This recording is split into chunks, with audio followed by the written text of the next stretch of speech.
Estou sim, graças a Deus. Tá bom. Hoje nós vamos trabalhar propriedades coligativas e termoquímica. Eu vou explicar a parte teórica e depois eu vou direcionar atividades para vocês, né? Para quinta-feira.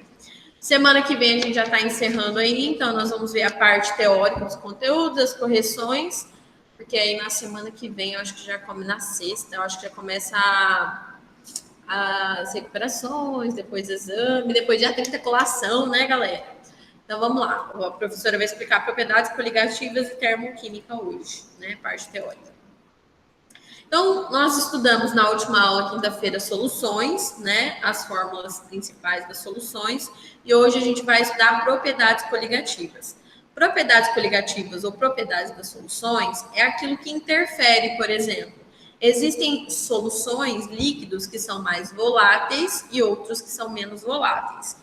Isso se dá por dois aspectos. Primeiro, se dá pela as propriedades envolvidas com as forças intermoleculares das moléculas, e também com a questão da volatilidade. Exemplo, o éter, né? Ele é um dipolo. Por ser dipolo, ele é mais volátil do que o etanol, porque o etanol, ele é ponte de hidrogênio, tá? E a água, né, também é ponte de hidrogênio, ou ligação de hidrogênio. Então, o que acontece? Esses dois últimos, é mais difícil eles vaporizarem do que o éter, porque a interação dele é mediana. Se ela é uma interação mediana, ela vaporiza antes do que esses outros dois, ok? Então, esse tem o OH, e esse daqui já é o H10O, que a interação entre as moléculas é bem mais complexa. Então, a questão da pressão máxima de vapor, da vaporização, entre outros aspectos, elas dependem diretamente, né, da pressão atmosférica e da temperatura, mas ela também depende, né, das forças intermoleculares das moléculas em questão. Então, se a gente comparar, por exemplo, a acetona com o etanol, a acetona, né, comercialmente, que é formada pela cetona, vai vaporizar primeiro, é mais volátil do que o etanol, que vai vaporizar depois, é menos volátil do que ela. Então, aqui é um dos primeiros conceitos iniciais, né, que é a questão de volatilidade, de vaporizar. Mas quando a gente fala de propriedades coligativas, tá, nós começamos a falar das propriedades e mudanças de fases a partir do diagrama. Então, a primeira coisa que a gente vai falar, mais especificamente dessa propriedade, é o diagrama de fases. Também cai bastante em física, tá, gente? O que esse diagrama representa? O sólido, o líquido e o gasoso. Aqui no meio, ó, é o ponto triplo, né? Tá até aqui embaixo, ó, é o ponto triplo. É o encontro desses três estados físicos. É o encontro do sólido, do líquido e do gasoso. Aí nós temos faixas. O que representa essas faixas? Quando o sólido muda para o líquido, né, a gente chama de curva da fusão. Então, essa curva aqui é a curva da fusão. Quando o líquido, né, passa para gasoso, essa curva aqui é a curva da ebulição.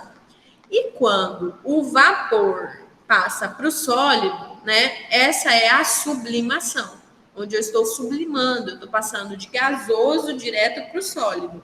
Então, esse é o processo da sublimação, ou ele é chamado de curva, né? Prof, mas como vai ser aplicado um diagrama de fases na minha prova de Enem ou de vestibulares? Normalmente ele vai dar letras ou ele vai dar pontos, né? Digamos assim, ele coloca que aqui é o 1, o 2, o 4, o 5. E aí ele te afirma lá, olha, o 4 é o encontro do ponto triplo. Sim, ó, o 4 está sendo representado aqui no meio. E o meio é o ponto triplo. Então, ele vai fazer afirmativas. Ele pode falar, o 5 está sobre a fusão. Não, ó, o 5 está sobre a curva de ebulição. Então, normalmente, como que vai funcionar? Ele vai te dar um diagrama desse. vai te dar pontos, né, que podem ser representados por letras ou por números, né? E aí, a partir desses pontos que ele vai fornecer, ele vai fazer afirmativas, né? Então, você tem que prestar atenção na organização aqui para verificar qual o estado de cada ponto aqui onde se localiza. Então, normalmente é assim que vai fornecer. Então, você tem que lembrar que aqui é sólido, que aqui é líquido, que aqui é gasoso ou vapor, né, gente? Porque ele está passando de líquido e está vaporizando, né? Então, pode vir gel ou vapor, ó, vapor de água. Porque no exemplo aqui é o exemplo do gráfico da água, tá? Então, por isso que tá vapor de água. No centro é o ponto triplo, né? Que é o ponto T, a gente chama de ponto T, que é o encontro dos 3 estados físicos da matéria em questão, né? Sólido, líquido e gasoso. E aí ele vai pedir para você analisar sobre o equilíbrio, sobre as fases coexistentes. Então é dessa maneira, né? É nesse sentido que vai aparecer, vai ser cobrado o diagrama de fases relacionadas a propriedades coligativas. Depois, qual é um assunto que cai muito no Enem no vestibular? Os próprios nomezinhos das propriedades coligativas, tá? Que são chamados de propriedades coligativas, que é o que eu estou falando para vocês, ou pode vir como efeitos coligativos. É a mesma coisa, tá, gente? Então, se ele falar assim, uma propriedade coligativa de uma solução é tal coisa, um efeito coligativo é a mesma coisa, né? No geral, professora, o que é essas propriedades coligativas? O que são esses efeitos coligativos? Nada mais é do que a adição de um soluto não volátil, né, que não vaporiza, em uma solução, e esse soluto não volátil que é adicionado em uma solução, ele pode interferir na temperatura de congelamento, ele pode interferir na temperatura de ebulição, ele pode interferir na temperatura, por exemplo, ele vai interferir nas temperaturas, que vocês vão observar agora, tá? Então, assim, ó, quando a gente fala de efeitos de efeitos coligativos ou propriedades coligativas, nós vamos ter a tonoscopia, ebullioscopia, crioscopia e a última que é mais comum que vocês veem em biologia, que é a osmose, tá? E pressão osmótica. Então é o seguinte, ó, tonoscopia é o estudo do abaixamento, né? Abaixamento da pressão de vapor, tá? E quando esse abaixamento dessa pressão de vapor vai acontecer? Quando eu adicionar um soluto não volátil, tá? Professora, o que significa isso? Vou dar um exemplo. Se você quer economizar gás de cozinha, nunca, né? Eu vou cozinhar água, eu vou esquentar água para cozinhar o meu macarrão. Será que se eu colocar o sal já nessa água, eu vou gastar mais gás, né? Eu vou gastar mais tempo para essa água ferver do que se eu colocar a água, só a água? Sim, eu vou interferir. Porque o sal, gente, olha, é um soluto não volátil. O que vai acontecer? O sal, ele não vai vaporizar junto com a água. Ele vai ficar ali e a água vai vaporizar toda. Mas o sal, você pode observar que ele vai ficar no fundo. E se a água vaporizar totalmente, ele vai cristalizar no fundo. Mas o sal não vaporiza, né? E o que acontece? Se eu tenho as partículas de sal ali, eu vou impedir, né, o equilíbrio entre a pressão externa e a atmosférica para essa água vaporizar, né? Eu vou interferir na temperatura de ebulição, tá? Por isso que ele está dizendo aqui, ó, a tonoscopia é o abaixamento da pressão de vapor. A pressão de vapor interfere na ebulição, né? Por quê? Porque a ebulição, ela se dá quando a pressão atmosférica se iguala à pressão de vapor, que é aquelas bolinhas que começam a surgir. E aí vaporiza, certo? Então, se eu vou mexer com isso, vai levar mais tempo para essa água entrar em ebulição. Por isso que vai ser um abaixamento da pressão de vapor. Vai fazer com que isso demore mais tempo. Ele pode ser chamado também, ser tratado, aparecer para vocês, como efeito tonoscópico, tá? Então, se ele falar assim, olha, o efeito tonoscópico, ele é o quê? Ele é o abaixamento da pressão de vapor, quando eu adiciono um soluto não volátil. Ou se ele falar tonoscopia, então, esse nomezinho e esse nome aqui é a mesma coisa, tá? O que está acontecendo? Quando um líquido, né, tá puro, sem eu colocar um soluto não volátil, ele vaporiza a uma temperatura. Então, vamos dar o exemplo da água. Se eu pego uma quantidade de água e ele está a nível do mar, né, eu sei que ele vai vaporizar a 100 graus Celsius. Então, alcançou 100 graus Celsius, essa água vai entrar em ebulição, vai vaporizar. Agora, se eu pego essa água e coloco sal ou açúcar, tá, gente? É um soluto não volátil. O açúcar também não vai vaporizar, tá? Estou dando exemplo do sal. Peguei a água e coloquei 2 colheres de sal. Eu vou fazer o quê? Esse sal, ele vai impedir esse equilíbrio entre a pressão atmosférica e a pressão de vapor. E vai fazer com que a minha água leve mais tempo para entrar em ebulição, tá? Então, ela vai interferir nesse aspecto aí. Agora, vamos lá. Então, tonoscopia, abaixamento da pressão de vapor, que está relacionada com a vaporização, tá? Com esse equilíbrio.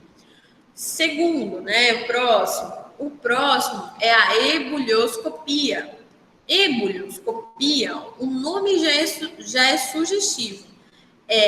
O estudo da elevação, e está relacionado com o primeiro, tá? Elevação da temperatura de ebulição, né? De um solvente. Quando a gente faz o quê? Quando eu adiciono um soluto não volátil, né? Então, levando de novo para o exemplo da água.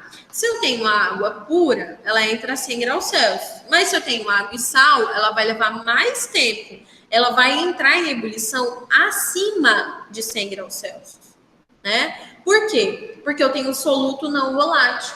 Isso vai interferir na tonoscopia, que é a pressão de vapor, e isso vai interferir na elevação da temperatura de ebulição, né?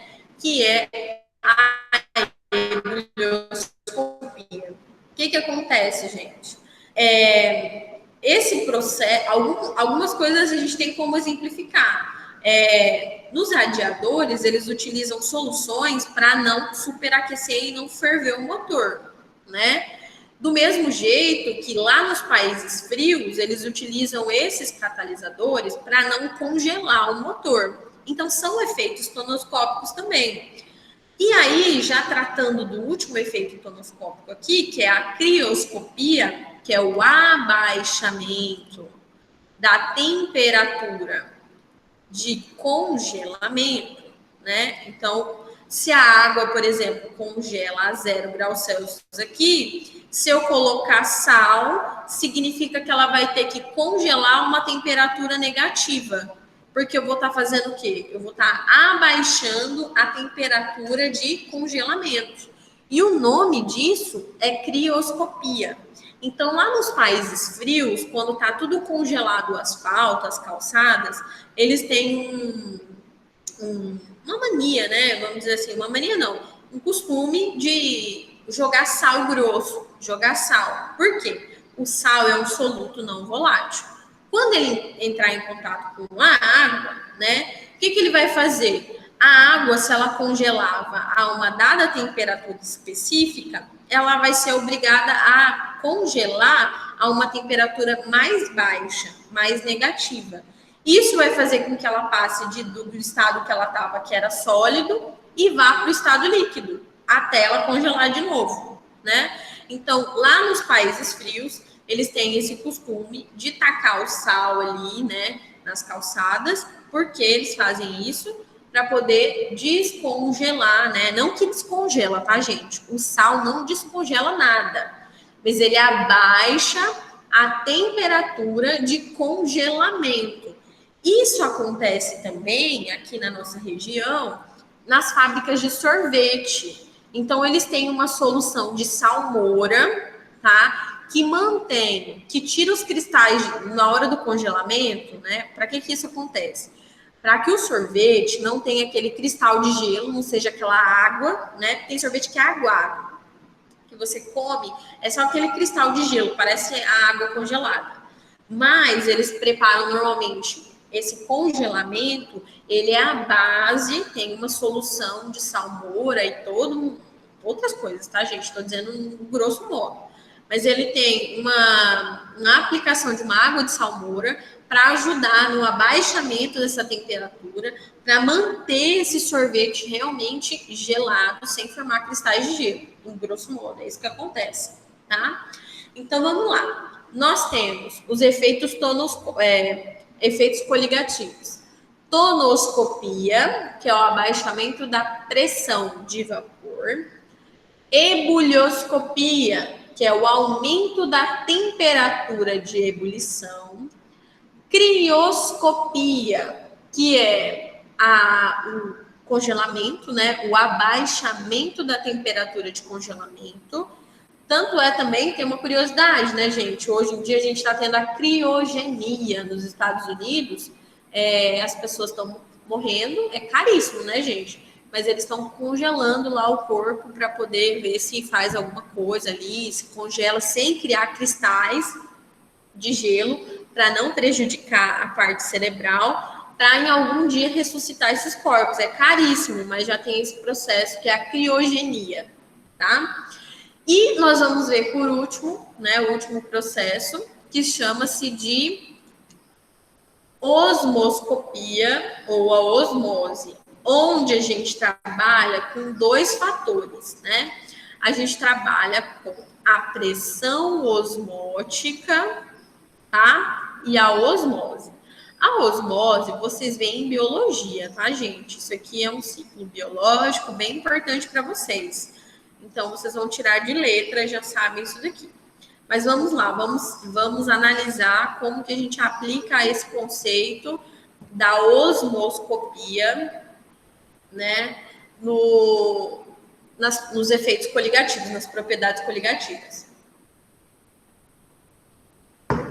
Pressão osmótica é a pressão exercida sobre a solução mais concentrada, fazendo com que a membrana semipermeável seja impedida de haver a transferência de elétrons do meio menos concentrado para o meio mais concentrado. Então, vamos lá. Em resumo da ópera, vamos analisar aqui. Então, eu tenho a solução, eu tenho o solvente, perdão, que está puro, e aqui eu tenho a solução, né, que é a mais concentrada. Então, pressão osmótica é a pressão exercida sobre o meio mais concentrado, né? Então, eu estou exercendo uma pressão aqui sobre o meio mais concentrado. E eu estou exercendo essa pressão aqui sobre o meio mais concentrado para quê, professora? Para impedir a passagem através da membrana semipermeável do solvente menos concentrado para o solvente mais concentrado. Então, é como se eu tivesse com a pressão ali, essa pressão osmótica, ela estaria impedindo a passagem, né, desse solvente através da membrana semipermeável. É isso que é a variação, né, ou a pressão osmótica. É esse estudo, é essa análise, tá? E o que é osmose? Osmose é a passagem do meio menos concentrado através de uma membrana semipermeável para o meio mais concentrado, né? Então, é do lado que tem menos concentração de íons, né? né? Tem menos concentração para o meio mais concentrado de íons. A gente consegue olhar na prática o processo de osmose quando a gente tempera uma salada e ela murcha, né? O que acontece? O sal, o vinagre, o azeite, ele é um meio mais concentrado, tem mais íons. Então, o que ela faz com o alface, com a alface, né? Ela retira a água, né? Ela tira a concentração do meio menos concentrado, que no caso era a salada, para o meio mais concentrado, né? Não só isso, pepino, tomate, saladas no geral, carne de sol. A carne de sol ela fica seca, né? Porque você adiciona o sal, que é o meio mais concentrado, deixa ele lá, o que vai acontecer? Toda a água, o sangue da carne vai sair, né? Que é o do meio menos concentrado para o meio mais concentrado. E aí a carne vai ficar seca, tá? Então esse é o processo de osmose. Quando a gente fala de osmose, muito importante vocês lembrarem também alguns aspectos. Quais são esses aspectos, prof? Uns nomezinhos bem simplesinho que aparece, que é assim, ó. Nós temos o meio hipotônico, hipertônico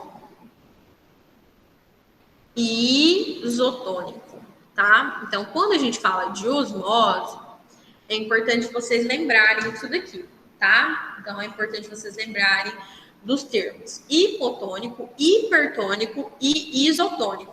Isotônico quer dizer que a concentração de íons é igual, né? Então, isotônico, as concentrações de íons, tanto de um lado quanto do outro, são iguais. Hipertônico significa que é maior a concentração de íons em um determinado lado.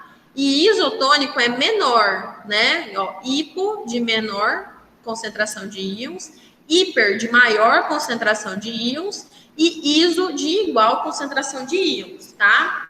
Então, é importante vocês lembrarem disso daí também. Aqui embaixo, ele fala um pouquinho mais da osmose reversa, né? Que nada mais é do que interromper esse processo da osmose através da pressão externa, que eu já expliquei para vocês, né? Então, desse lado aqui, ó, que é a solução, ela está mais concentrada. Aqui nós temos uma pressão, né? Ó, a pressão em cima desse meio, impedindo a passagem de um lado para o outro. Aqui é a membrana semipermeável. Então, ele está impedindo essa transferência, ok? Então, quanto maior for o número de soluto, isso significa que é maior a concentração das soluções e mais intensos serão os seus efeitos coligativos, né? Se eu tenho maior número de soluto, significa que a pressão de vapor vai ser menor, que maior vai ser o ponto de ebulição, que menor vai ser o ponto de congelamento e maior vai ser a pressão osmótica. Então, em resumo, quanto mais soluto, né, não volátil, nós tivermos na solução, né, em solução, o que vai acontecer? A nossa pressão de vapor vai ser menor, o nosso ponto de ebulição vai ser maior, porque o soluto não volátil interfere na temperatura de ebulição de um líquido que antes era puro. E vai ser menor a temperatura de congelamento. É bom você lembrar, tendo como exemplo a água. Então, se a água congelava a 0 graus Celsius, se eu coloquei sal, ela vai congelar a uma temperatura negativa, menor, mais baixa. E maior vai ser a pressão osmótica, maior vai ser essa pressão aqui, né, no sistema, impedindo ali o processo da osmose, que é um processo espontâneo, tá, gente? A osmose é um processo espontâneo, o nosso corpo ele já trabalha para neutralizar essa questão dos íons, né? Isso entra mais ali na questão biológica, mas isso é uma coisa que o nosso organismo faz. Eu não preciso ficar pensando, como que o meu corpo vai fazer osmose? Não, já faz automaticamente, tá, gente? Fechou? Vocês querem perguntar alguma coisa? Que aí agora eu vou falar sobre termoquímica, que cai bastante, despenca em Enem e vestibular. Alguma coisa? Fale agora o cálice para sempre. Amém. Oi, Marcos. Esses dias eu tava pensando, tô com saudade de você. Fazia dias que você não participava da minha aula, você tá bem? Tô bem, professora, e a senhora? Eu tô ótima. E aí, quais são as novidades? Acho que nenhuma. Nenhum, e os vestibulares da vida aí? Eu fiz um lá, Você fez qual? de Direito da Unesc. Eu achei que você ia parar de medicina, Marcos. Sabe que você quer direito? Sim. Eu não penso muito em medicina, não. O Reginaldo também fazia dias que eu não via na minha aula. Tudo bem, Reginaldo? A Brenda, ontem eu vi fotinha dela do convite. Tudo bem, professor? Firme e forte? Firme, forte e bonito. Aí sim. A Brenda, vocês tiraram fotinha pro convite ontem? Sim. Foi, prof. Eu vi umas fotos nas redes sociais já de algumas pessoas que vocês postaram. Eu vi da Brenda, eu lembro que eu vi da Brenda, acho que da Leandra. Então tá, gente, vamos lá. Agora eu vou falar de termoquímica, fechou? Beleza.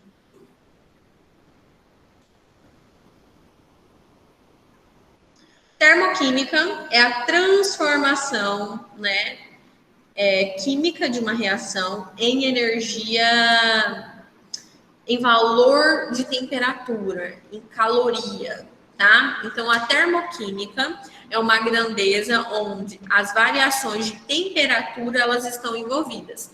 Como assim, professor? Ó, até aqui tá descrevendo justamente isso. Ó. Termoquímica estuda a relação das variações de energia envolvendo calor. Então, as reações elas podem acontecer com caráter de sendo endotérmicas, né? Absorvendo energia em forma de calor. Então, elas podem ser endo, onde o sinal delas vão ser positiva, ou elas podem ser exotérmicas, liberação de calor, né? De energia em forma de calor, onde o sinal é negativo. Então, termoquímica tem essa variação. É só a gente pensar que nós fazemos a ingestão de alimentos para suprir uma necessidade. A gente, para pensar, para andar, para conversar, para fazer N coisas, a gente gasta energia, a gente libera energia. Então, nós temos que fazer a ingestão de alimentos para absorver energia para nosso corpo funcionar, tá? Então, isso gera uma variação de entalpia. E isso também é automático. O nosso corpo faz uma máquina perfeita e a gente não precisa ficar pensando que ela já vai fazer automaticamente isso para a gente.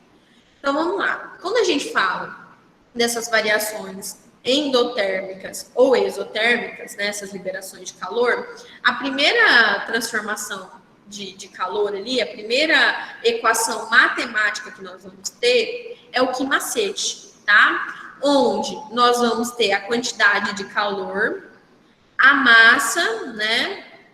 Isso aqui é o calor específico e o outro é a variação de temperatura. A gente trabalha mais com esse conceito em física, mas também em química, tá, gente? Nessa termoquímica. Porque nós estamos na unidade onde trabalha bastante físico-química, né? Então, a primeira fórmula matemática que nós vamos encontrar é essa daqui. Ki-macete, para vocês lembrarem, né? Então, Ki-macete, calor, né? Quantidade de calor, a massa, né?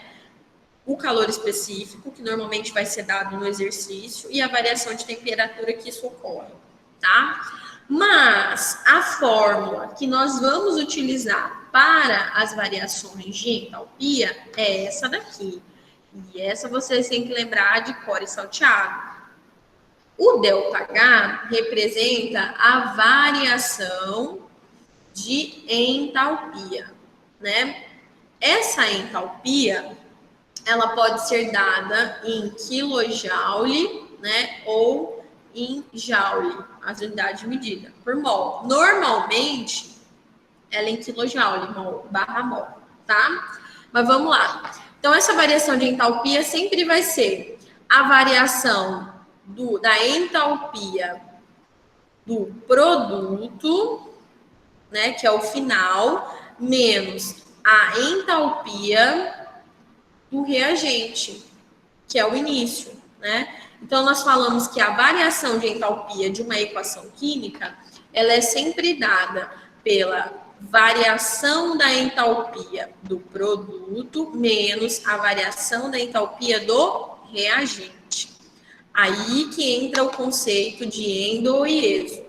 Quando eu faço esse valor e a variação de entalpia é menor do que zero, então ela é exotérmica, tá? Se eu faço essa variação de entalpia e ela é maior do que zero, ela é endotérmica. Então, eu consigo classificar se está havendo absorção ou liberação de energia a partir, né, desse cálculo. Então, com o cálculo de variação de entalpia, eu consigo classificar se houve uma liberação ou se houve uma absorção de energia. Nesse caso aqui é uma liberação e aqui embaixo é uma absorção. Então, um exemplo bem simples.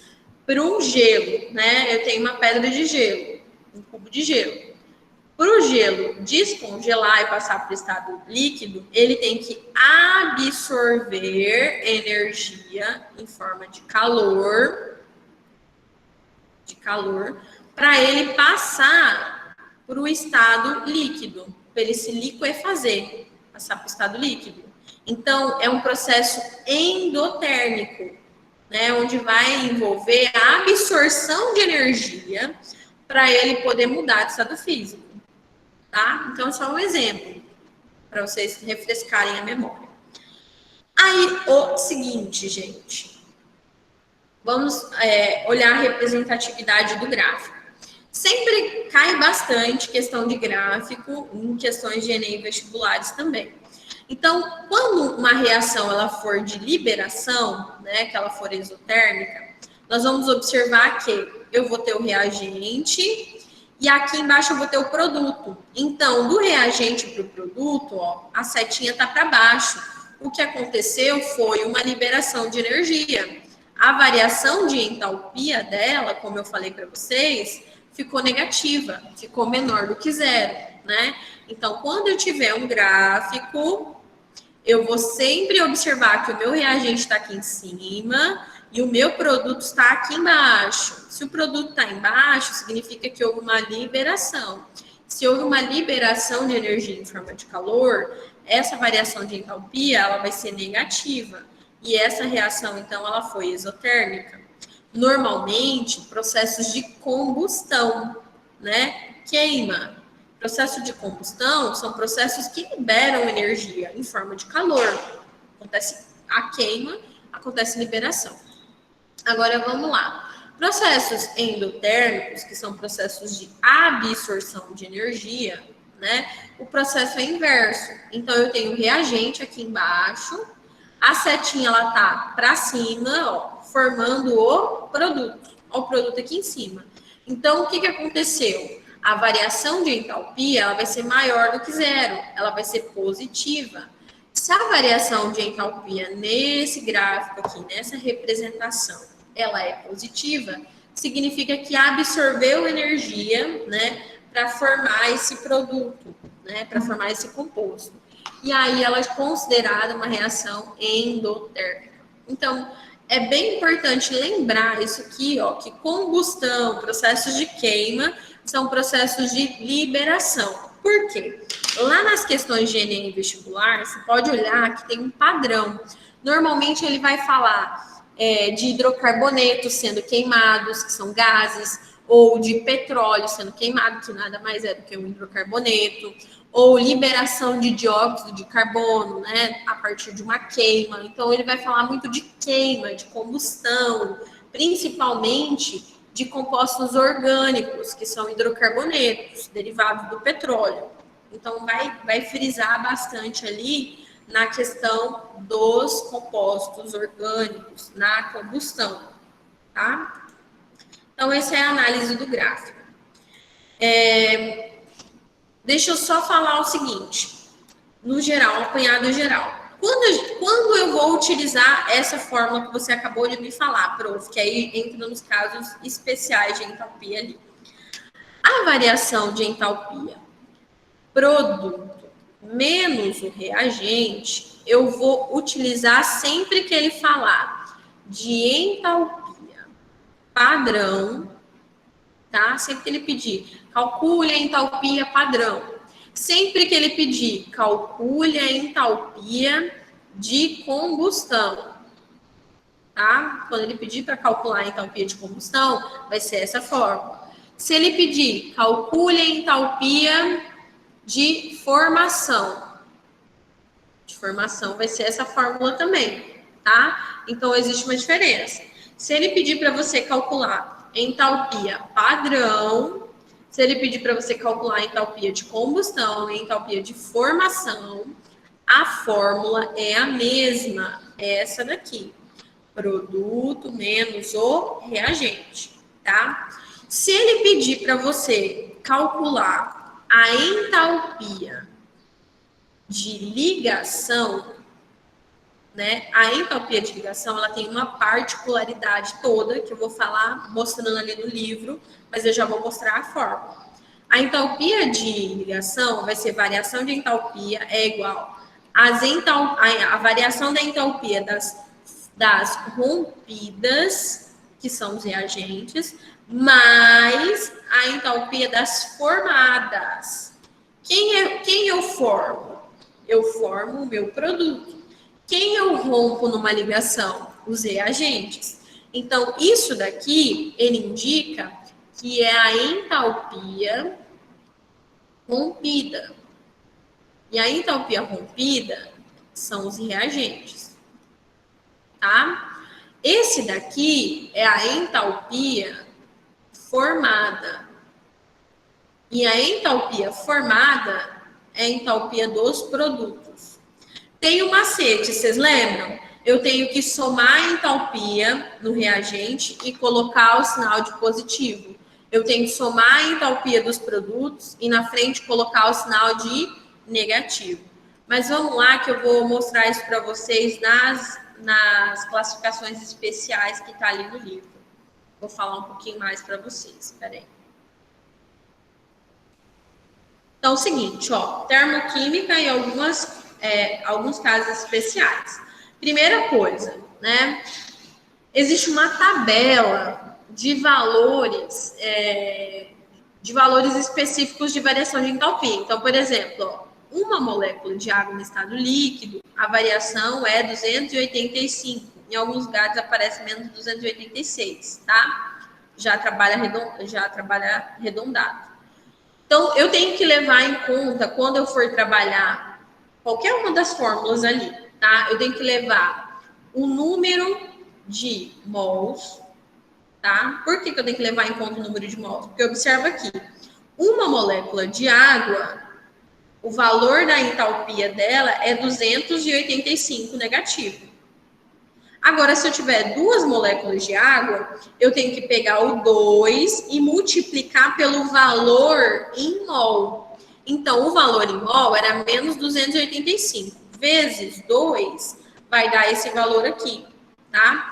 Então, primeira coisa, quando eu for fazer um cálculo de variação de entalpia, eu tenho que levar em conta o número de mols. Eu tenho que levar em conta o cálculo estequiométrico, né? Eu tenho que olhar a equação química, verificar se ela está balanceada, porque esses coeficientes aqui, ó, eles vão interferir no valor da minha variação de entalpia, tá? Então, essa é a primeira coisa. Segunda coisa é o estado físico, né? O estado físico da matéria. Como assim, professora? Observa aqui de novo, vou até apagar para vocês olharem. Então, ó, a água no estado líquido, o valor de variação de entalpia dela é menos 285. Ó, água no estado líquido, o valor é esse daqui.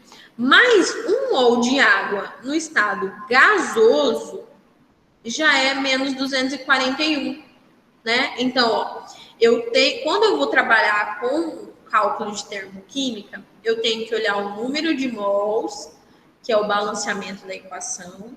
Eu tenho que, para pegar o valor correto, para fazer o cálculo ali que ele está dando nos dados ou na tabelinha, eu tenho que olhar o estado físico da matéria, tá? E outra coisa, substância simples é igual a zero, tá? Substância simples, o valor é igual a zero. Mas eu tenho que lembrar, professora, mas aqui, ó, um carbono grafite mais gás oxigênio está formando uma substância composta. E esse valor composto aqui, ó, que é 393 negativo, que é do dióxido de carbono. Então, a variação de entalpia que ele está fornecendo ali é do dióxido de carbono, tá? Então, tem que lembrar o número de mols, tem que olhar o estado físico da matéria. Fechou? E aí, ele está falando justamente disso, ó. O estado padrão de uma substância simples, né? Aí ele está dando aqui um exemplo, ó. Diante da impossibilidade de determinar o valor absoluto de uma substância padrão, né? A gente, igual substância simples, o valor da entalpia é zero. Gás hidrogênio é zero. Gás oxigênio é zero. Gás carbônico ou grafite, né? O carbono grafite, zero. Enxofre, zero. Então, eu tenho que lembrar essa terceira regra, que substância simples, a variação de entalpia dela é igual a zero, né? Porque não tem como eu analisar o valor. Então, se eu tivesse uma equação lá, H2 mais O2 é igual a H2O. Então, aqui eu sei que é zero e aqui é zero. Eu teria que olhar na tabela o valor que ele está dando da substância composta, que é a água, no estado líquido, por exemplo. Aí eu vou olhar aqui no estado líquido, a água é menos 285. Aí como que eu vou fazer para fazer o cálculo, prof? Simples, eu vou pegar lá a variação de entalpia. Esse é o produto, esse é o reagente. Então, variação de produto menos o reagente vai ficar igual. O produto é menos 285. Menos da fórmula, zero. Porque zero com zero, né? Variação, então, aqui, menos 285. Então, ó, negativo, eu sei classificar que a reação ela é exotérmica, né? Então, para formar 1 mol de água no estado líquido, acontece uma liberação de energia de aproximadamente menos 285 mols, quilojoule-mol, tá? Então, é isso daí, ó. Eu tenho que lembrar o número de mols, eu tenho que lembrar o estado físico, e eu tenho que lembrar que substância simples, o valor da entalpia é zero, tá? Sempre, isso são valores pré-definidos, são valores tabelados, eles não vão surgir do nada, tá? Ou o exercício vai fornecer no enunciado para vocês, ou na prova que você for realizar, vai ter uma tabela no início ou no final da prova, com os valores que hipoteticamente você pode usar, tá? Então, todos esses valores aí que eu tô falando para vocês, eles são tabelados, tá? Aí, qual é a fórmula da entalpia de formação? Entalpia de formação é produto menos o reagente. Então, se ele pedir para vocês calcularem entalpia de formação, você vai pegar a variação de entalpia é igual ao produto menos o reagente. Se ele pedir para você calcular, e aqui, ó, é uma tabela, é isso, justamente isso que eu tô falando para vocês, ó. Existe uma tabela com os valores, tá? Então, por exemplo, o metano, o valor de energia em quilojoule-mol é menos 74. Então, 1 mol de metano, isso é para 1 mol, tá? É menos 74. E assim vai. Normalmente, o exercício, ele vai te fornecer esses dados ou vai ter um valor tabelado. Tá? Se você for calcular a entalpia padrão de combustão, variação de entalpia é produto menos o reagente, ok? Você vai ter que calcular o reagente, vai ter que calcular o produto e vai jogar aqui, produto menos o reagente, a partir dos valores tabelados e pré-definidos na questão. Se ele pedir para você calcular também a entalpia de neutralização, é a mesma fórmula, tá, gente? Mas neutralização é que aparece menos. Normalmente eles dão de combustão, de formação, padrão, tá? Mas pode acontecer. Então, a entalpia de neutralização é quando 1 mol de água, né, vai liberar, em tese, É quando eu tenho um mol de H+, para um mol de OH-. Então, um neutraliza o outro. Eu tenho um íon H+, que é de acidez, um íon de OH-, que é de basicidade, e um neutraliza o outro. São valores também tabelados, que ele vai te fornecer os valores para você fazer o cálculo, tá? Aí você vai pegar produto menos o reagente. Lei de Hess. Lei de Hess também é diferenciada. Que a lei de Hess, matematicamente, né, ela é a soma das etapas de entalpia. Como assim? Às vezes, para você chegar numa equação, que a gente chama de equação global, ou para a gente chegar numa equação final, né, isso passou por etapas. Às vezes pode ter 2 etapas, às vezes pode ter 3 etapas e vai embora. Então, em resumo, para mim chegar em uma equação química final, para mim chegar em um produto final, às vezes essa reação passou por vários processos, passou por etapas, que algebricamente pode ser uma etapa, pode ser 2, pode ser 3, pode ser 4, depende, tá? Então, esquematizando isso, a lei de Hess vai ser a soma das variações de entalpia de cada etapa.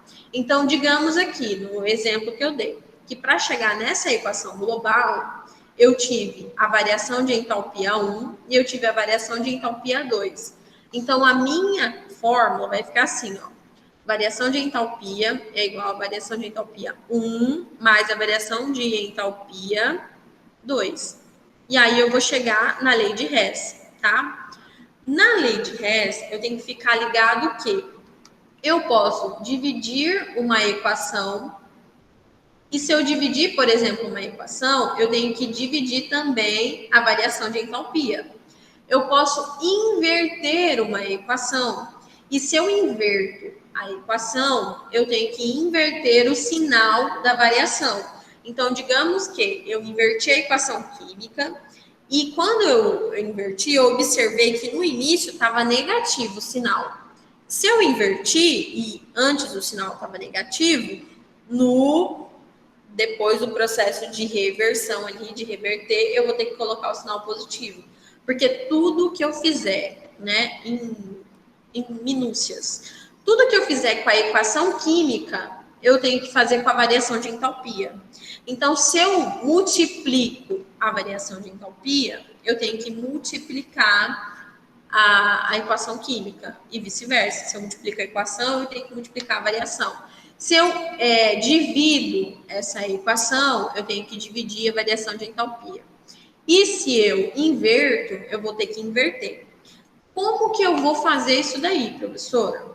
Então, ó, vou colocar, eu posso dividir, eu posso inverter ou eu posso multiplicar, tá? E eu tenho que lembrar que tudo que eu vou fazer com a equação química, eu tenho que fazer também, né, com a minha variação de entalpia.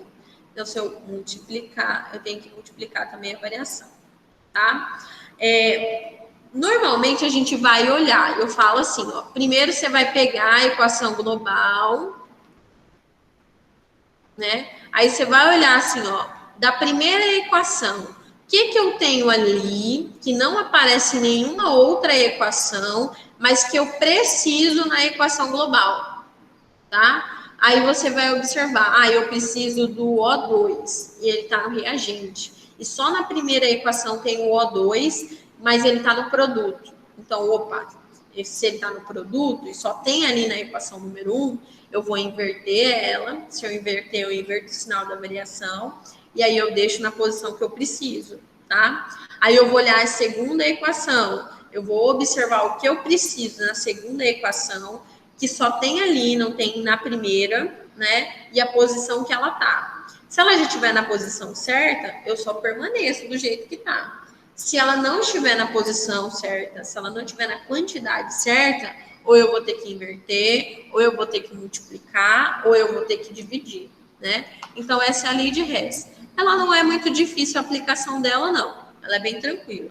Eu só tenho que ter esse olhar crítico e de prestar atenção. A equação, né, a variação de entalpia de ligação química é aquela que eu falei para vocês, onde a gente vai ter o HR mais o HF, tá? Que é as rompidas, que são os reagentes. Quem eu quebro a ligação para formar o produto é o reagente, rompidas. Quem eu formo é o produto. Aí eu tenho que abrir uma ligação todinha, né? Essa é uma tabela, também são valores tabelados. Então, ele vai te dar uma equação química. Você vai abrir essas ligações, você vai calcular ligação por ligação e vai somar essas ligações do reagente. Vai somar essas ligações do reagente e vai colocar o sinal de positivo na frente dos reagentes. Você vai somar as ligações do produto e vai colocar na frente dessa soma o sinal negativo. E depois você vai substituir aqui, tá? Em tese, vamos lá, vamos fazer uma equação bem rapidinho aqui, só para dar um exemplo dessa de ligação. Digamos que para formar a amônia, eu pego o gás nitrogênio com o gás hidrogênio. Ok? E aí a gente vai formar o NH3. Essa equação, ela não está balanceada, então eu vou ter que colocar o 2, aqui eu vou ter que colocar 12 vezes 3, 6, então 3. Agora ficou certo. Como que eu vou fazer para saber a variação de entalpia de ligação? Então, primeira coisa que nós vamos ter que abrir é as ligações. Então, N2. Que tipo de ligação covalente existe entre o N2? N, ligação tripla com N. E eu só tenho uma molécula. Aí eu vou olhar aqui no valor tabelado. N tripla N, cadê o N tripla N aqui? Nessa daqui não tem, mas vamos usar hipoteticamente esse 409. Cadê? Não tô achando. Não tem, mas vamos lá. Vamos usar aqui como se fosse 409, tá, gente? Não é essa, mas hipoteticamente, tá? Teria que ser uma tripla aqui, ó. Aí agora vamos olhar. H com H. A ligação covalente do H é uma ligação simples, H com H. Só que quantas vezes eu tenho? Eu tenho 3 vezes. Então, eu vou pegar 3 vezes o valor tabelado da ligação do H com H. Deixa eu ver se tem o valor da ligação do H com H. Também não tem, mas vou falar aqui que é, sei lá, 80, tá? Então, eu vou pegar e vou multiplicar, vou somar tudo isso aqui e na frente dessa soma, eu vou colocar o sinal de positivo. Então, o meu HR, eu vou colocar mais, sei lá, 600, digamos, hipoteticamente, tá, gente? Tá? É um exemplo que eu criei agora para mostrar para vocês. Aí agora aqui, NH3, como que eu faço? O NH3, eu vou nitrogênio com 3 ligações de hidrogênio. Só que quantas moléculas eu tenho? Olha o número de mols, 2. Então, eu vou ter N, 1, 2, 3. Só que isso aqui eu vou ter que multiplicar por 2. Então, eu vou ter que pegar a ligação de N com H, tem aqui, ó, N com H. Só que esse N com H, eu vou ter que multiplicar ela 6 vezes. Vai ser 388, tá? Então, eu vou pegar 6 vezes 388 e na frente desse resultado, eu vou colocar o sinal de negativo. Então, vai lá, 6 vezes 388 vai dar menos 2.328. Beleza. Abri as ligações, vi o valor das ligações do reagente, né? Vi o valor das ligações do produto. Aí agora eu vou vir aqui e vou substituir nessa fórmula. Rompidas mais as formadas. E vou chegar no valor da variação de entalpia. Então, essa é a diferença de quando eu trabalho com a entalpia de ligação. Primeira coisa, eu tenho que pegar o valor estipulado, tabelado ou fornecido no exercício e abrir todas as ligações covalentes existentes. Abrir todas as ligações covalentes existentes, eu vou somar as ligações do reagente e vou colocar o sinal de positivo na frente do reagente. Vou somar as entalpias, a variação de energia do produto e vou colocar o sinal de negativo. E, feito isso, eu vou vir aqui e vou substituir na minha fórmula. Produto menos o reagente, ok? Então, o nosso nosso propósito da aula de hoje era explicar justamente propriedades coligativas e termoquímica. Quinta-feira nós temos live de novo, né? Explicação e correção. Não percam, porque nós estamos na reta final. E esses conteúdos do R2 de Físico-Química é imprescindível para vocês. Até a próxima aula. Beijão, fiquem com Deus. Até quinta-feira.